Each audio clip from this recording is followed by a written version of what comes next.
माँ बहुत महत्वपूर्ण है मेरे भाई। एक बात याद रखना, दुनिया में यदि माँ ना होती तो तुम्हारा बचपन बिगड़ जाता। ध्यान रखिए, हमारे बचपन को किसी ने संभाला है तो वह माँ होती है।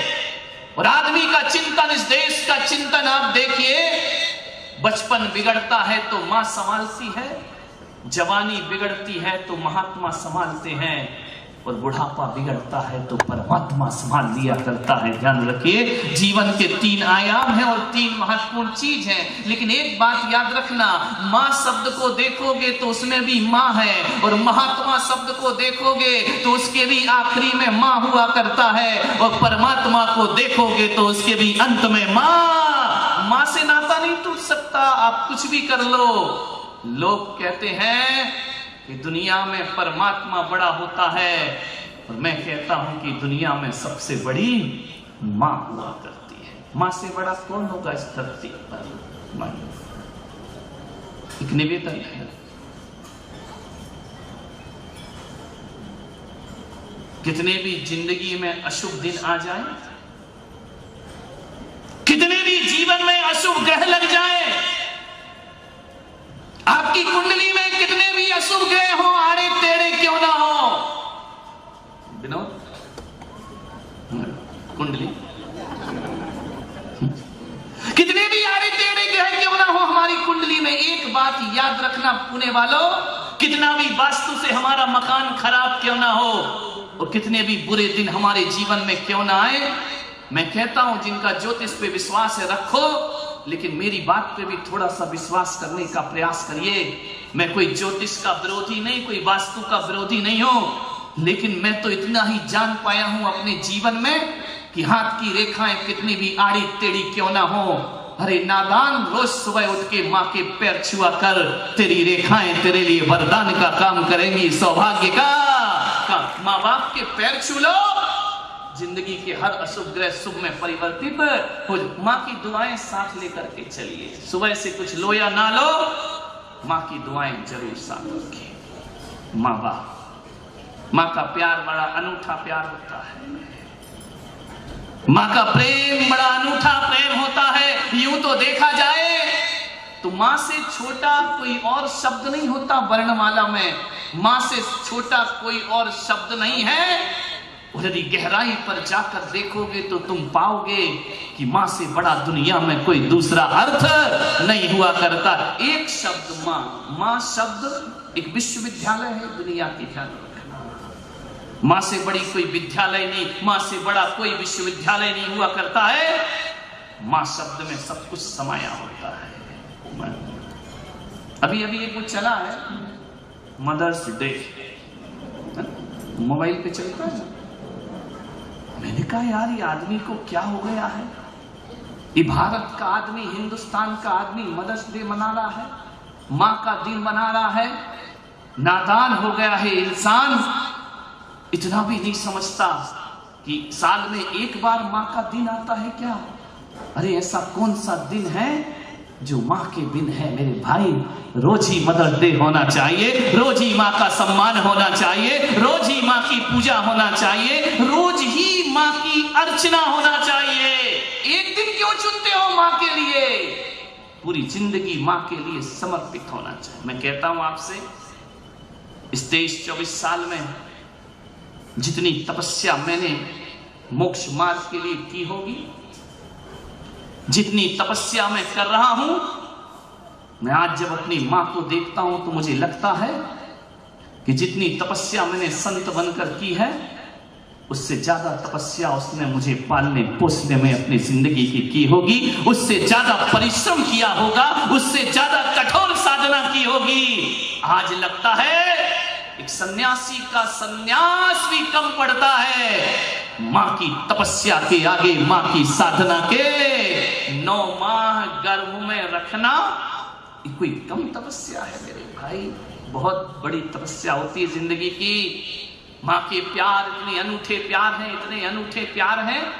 बच्चा गंदा हो जाए, मैला हो जाए, तो माँ नहलाती है, धुलाती है, नहीं नहाता तो एक चपत भी लगाती है, ले जाती है, उसे नहलाती है, उसका मैल छुड़ाती है। मुझे याद है मेरी माँ बचपन में मुझे नहलाती थी, मैं छूट छूट करके भाग जाया करता था। मैं कहता था तुम नहलाती क्यों हो? बोले तेरे मन का मैल धुलाती हूँ, तेरे तन का मैल धुलाती हूँ। लेकिन मैंने देखा कि जो माँ इस शरीर से मैल हटाती है, ध्यान रखना, वही माँ नहलाने धुलाने के बाद एक काला टीका काजल का फिर माथे पर लगा दिया करती है। ध्यान रखना, एक तरफ तो मैल धुला रही थी और दूसरी तरफ फिर मैल लगाने का प्रयास करती है। तो एक बात याद रखो कि नहलाना धुलाना ये भी माँ का प्यार है, और काजल का टीका लगा देना ये भी माँ का प्यार। माँ के प्यार बड़े अनूठे हैं, माँ के प्यार से बड़ा।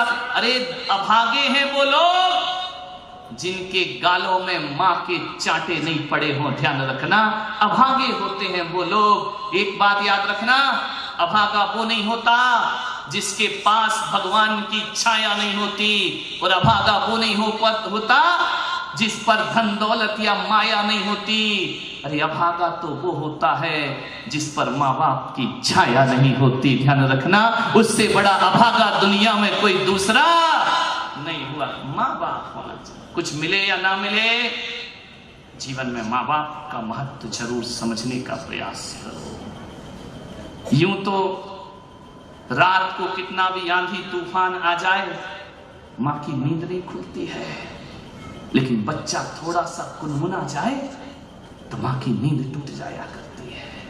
मान्यवर, आज वातावरण बहुत खराब है, इतने पढ़ लिख करके हम बड़े हो गए हैं।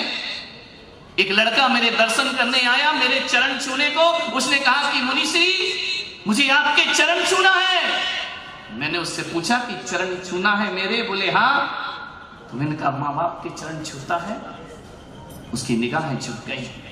मैंने कहा तू मेरे चरण छूने तो आया है, मैं यहां से आता हूं जाता हूं, हजारों लोग चरण पकड़ने को तैयार रहते हैं। मैंने पूछा कि बता तू अपने माँ के चरण छूता है, पिता के चरण छूता है? बोले नहीं छूता महाराज। मैंने कहा क्यों? बोले पहले छूता था, अब नहीं छूता। मैंने कहा अब क्यों नहीं छूता? बोले अब हम बड़े बन गए हैं, पहले छोटे थे इसलिए चरण छुआ करते थे।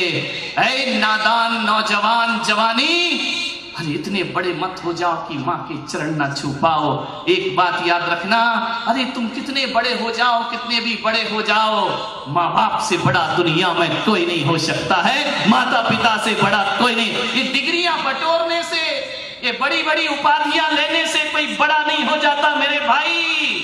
माँ के चरण छुओ। क्या नहीं करते हमारे माता पिता हमारे लिए?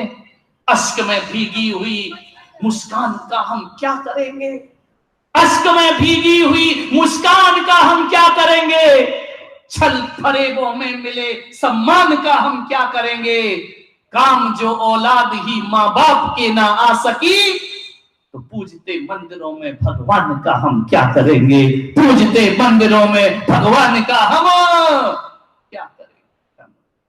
आज जो नौजवान बैठे हैं, पहला दिन है, सभा लेट हो सकती है, लेकिन फिर भी अपने विषय को समेटने का प्रयास कर रहा हूं। मान्यवर, मां पर तो इतना है कि मैं बोलते जाऊं। यदि आप मुझे सब्जेक्ट दे दो कि मां पर बोलिए, 22 दिन की ज्ञान गंगा भी कम पड़ जाएगी। इतना बड़ा चरित्र मां का हुआ करता है, पूरी जिंदगी कम पड़ जाएगी मां पर बोला जाए तो।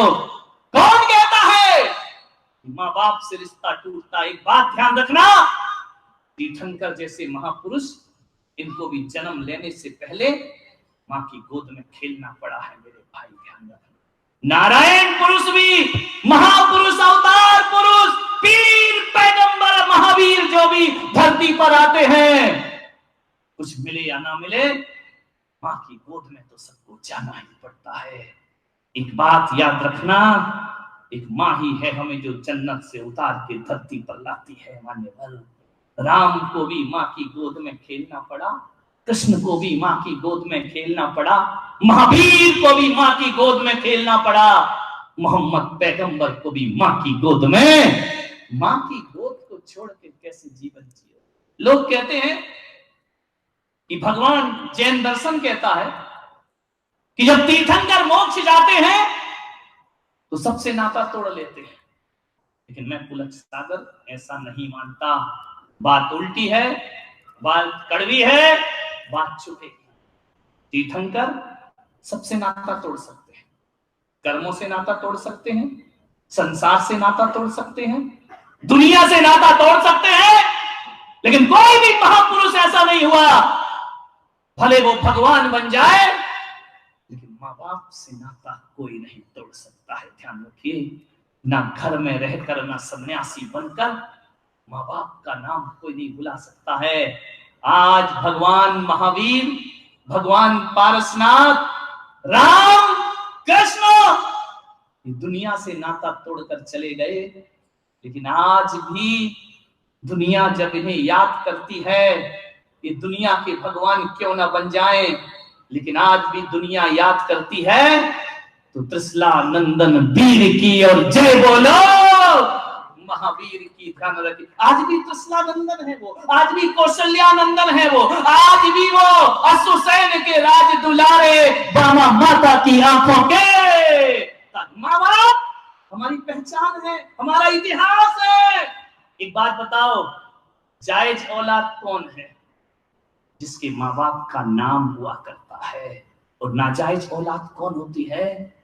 जिसके माता पिता का नाम, माता पिता ने हमें वंश दिया है, माता पिता ने हमें सम्मान दिया है। और एक बात याद रखिए, यदि माता पिता बचपन में छोड़ देते तो तुम्हें कोई जायज औलाद नहीं कहता मेरे भाई, नाजायज औलाद हो जाते तुम।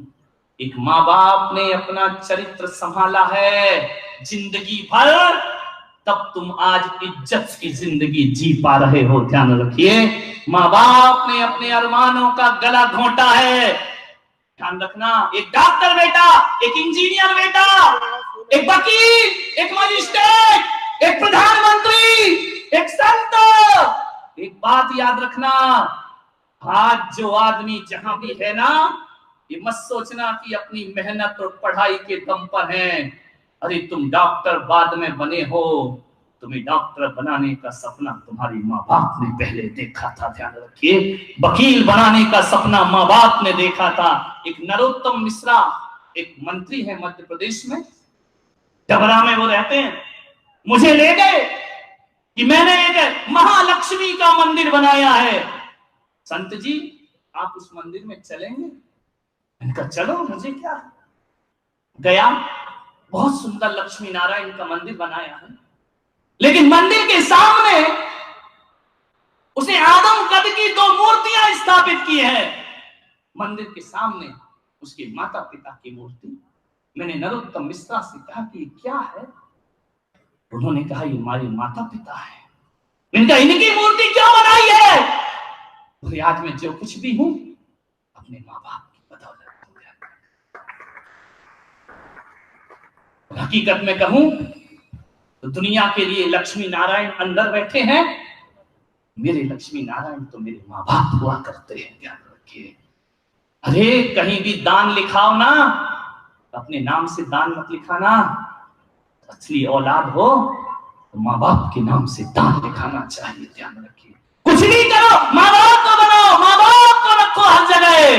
एक बेटा पढ़ लिख के बाहर चला गया, बस अपनी बात समाप्त करता हूं, पढ़ लिख के बाहर गया बेटा, उसने एक बहुत बड़ा शोरूम खोला, उद्घाटन था उसका।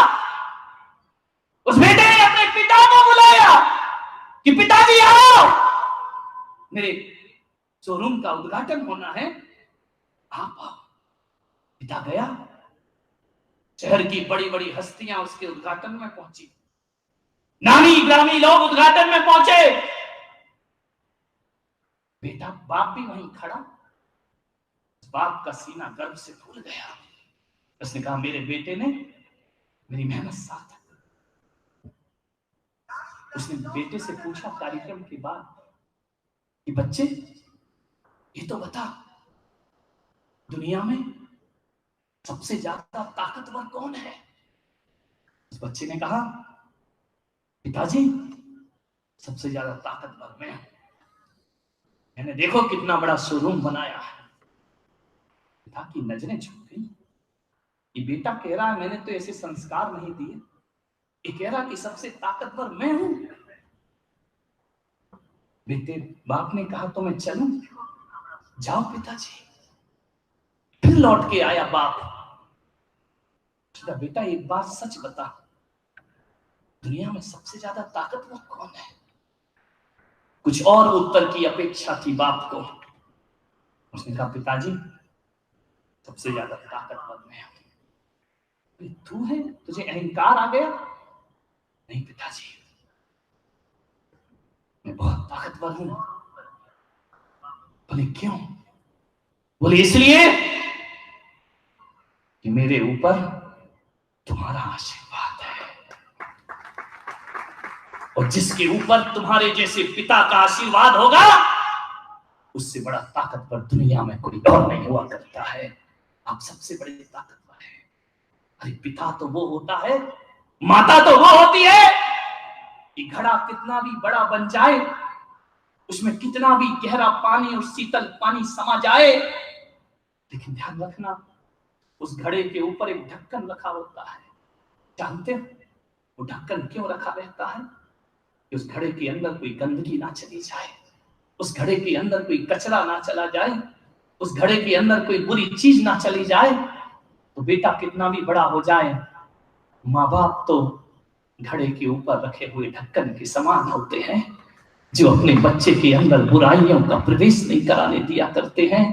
और एक बात याद रखना, पनिहारी घड़े को अपने सिर पर रखती है, लेकिन घड़े का भी समर्पण होता है। तो एक छोटे से ढक्कन को अपने सिर पर रख करके घुमा करता है। ध्यान रखिए, और जब तक घड़े के सिर पर ढक्कन है तब तक पानी गंदा नहीं हो सकता, और जब तक माँ बाप हमारे पास हैं हमारा जीवन गंदा नहीं हो सकता। मेरे भाई, बड़ा पवित्र जीवन हमारा